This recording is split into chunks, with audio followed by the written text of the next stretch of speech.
Hey everyone, once again a very welcome in our YouTube channel Social Classes 9 to 12 जहां हम आपको provide कराते हैं best quality social education and humanities education for class 9, 10, 11 and 12। सो आज हम बात करेंगे आपके क्लास 11th पॉलिटिकल साइंस का जो पहला चैप्टर है कॉन्स्टिट्यूशन हाउ एंड व्हाई, उसका topic the authority of a constitution.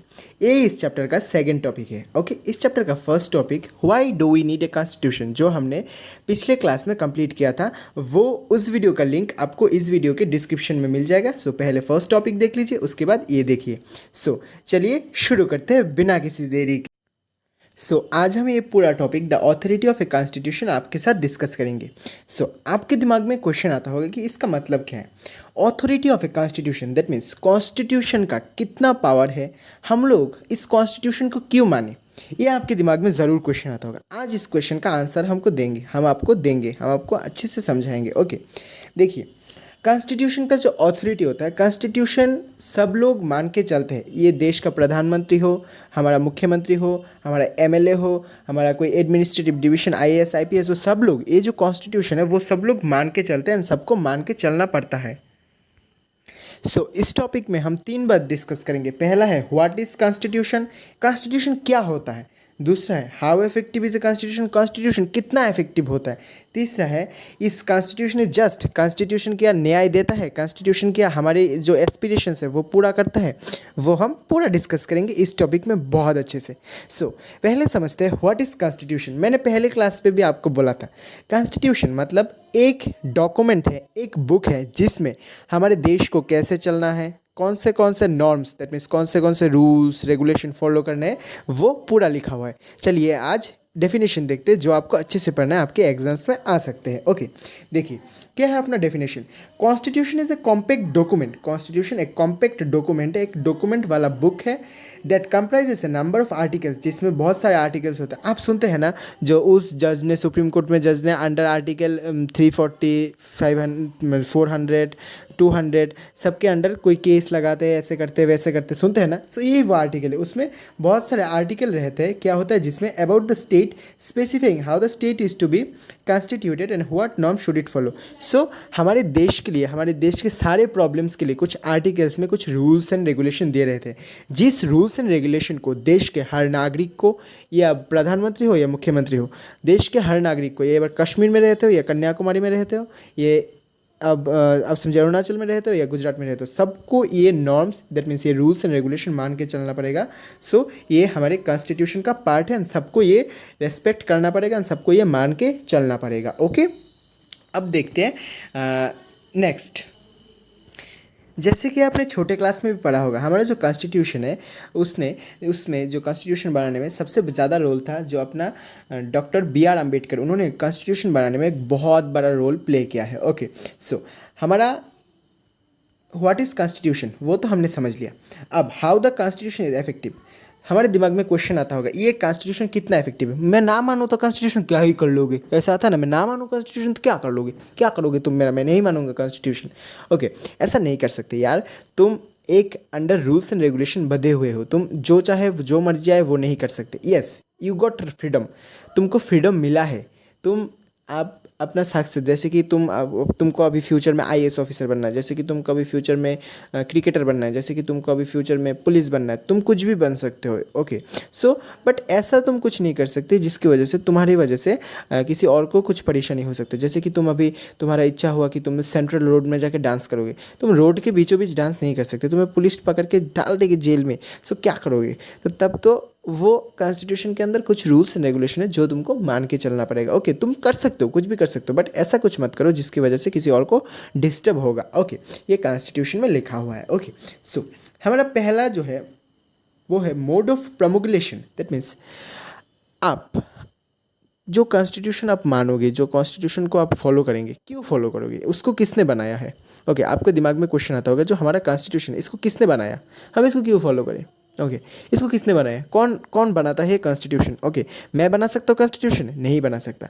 हमारा जब इंडिपेंडेंस हुआ, इंडिपेंडेंस के बाद हमारे बहुत सारे नेशनल लीडर्स थे, जो लोग नेशनल हीरोज़ थे, जिन लोगों ने देखा था कि कौन सा प्रॉब्लम है हमारे देश में, इन प्रॉब्लम का कैसे सोल्यूशन दिया जाए, कैसे कैसे किया जाए।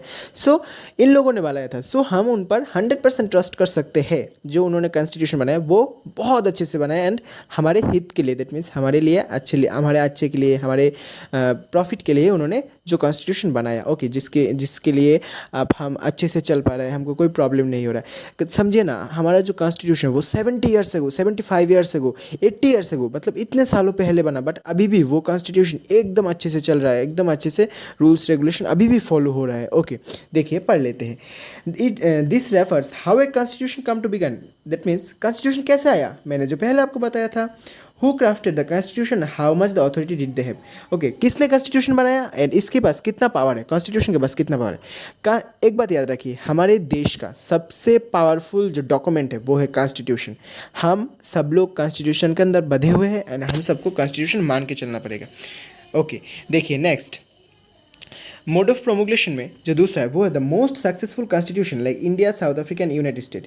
अच्छा, वर्ल्ड में, हमारे पूरे विश्व में जो सबसे सक्सेसफुल कॉन्स्टिट्यूशन है उनमें से माना जाता है कि इंडिया का, south Africa and United state का सबसे ज़्यादा सक्सेसफुल कॉन्स्टिट्यूशन है। क्योंकि हमने जो कॉन्स्टिट्यूशन बनाया वो लोग हमने खुद के एक्सपीरियंस में बनाया, हमने देखा है कि पास्ट में हमारे साथ क्या हुआ और फ्यूचर में ऐसा नहीं होना चाहिए। ओके, सो ऐसे बहुत सारी चीज़ों को हमने देख के बनाया। ओके, देखिए the states are constituted which are created in the aftermath of the popular national movement। yes, मैंने जो आपको बोला था अभी, हमारे देश में और जो चारों तरफ जो नेशनल मूवमेंट्स हुआ था, जैसे कि आप क्विट इंडिया मूवमेंट समझ लो, आप नॉन कॉपरेशन मूवमेंट समझ लो, आप वॉर ऑफ 1857 समझ लो, ऐसे बहुत सारे झगड़े हुए, युद्ध हुए। ओके, जिनमें से हमने सीखा है कि किसके लिए युद्ध हुआ, किसके लिए प्रॉब्लम्स हुआ, क्यों प्रॉब्लम्स हुआ। ओके, सो हमने उसको समझा है कि इस प्रॉब्लम को फ्यूचर में ऐसा ना हो, इसके लिए हमने ये खुद देखा है, अपने आंखों से देखा है। दैट मीन्स मैंने नहीं देखा, हमारे जो नेशनल फाइटर्स थे, जिन लोगों ने कॉन्स्टिट्यूशन लिखा है, वो उन लोगों ने देखा है। ओके, सो उन लोगों ने पूरा एनालिसिस करके ऐसा एक कॉन्स्टिट्यूशन बनाया, ऐसा एक रूल बुक बनाया जो अभी भी एकदम अच्छे से चल रहा है, एकदम ठीक ठाक चल रहा है, एकदम मान्य है। ओके, चलिए देखते हैं आगे। ओके, देखिए जो हमारा कॉन्स्टिट्यूशन है उसका देखिए, although India's constitution was formally created by constituent assembly. देखिए, एक कॉन्स्टिट्यूएंट असेंबली बनाया गया था, जो कब बनाया गया था, जो बनाया गया था 9 दिसंबर 1946। आप डेट याद कर लो, 9 दिसंबर 1946। ओके, इस डेट को हमारा कॉन्स्टिट्यूएंट असेंबली का फर्स्ट मीटिंग हुआ था। क्या हुआ था? First meeting. सो उस मीटिंग में उन लोगों ने डिस्कस किया कि कॉन्स्टिट्यूशन कैसे बनाना है, क्या करना है, कैसे कैसे स्टेप्स लेना है, कब तक कंप्लीट होगा। ओके, और हमारा जो कॉन्स्टिट्यूशन है वो बनकर तैयार हुआ कब?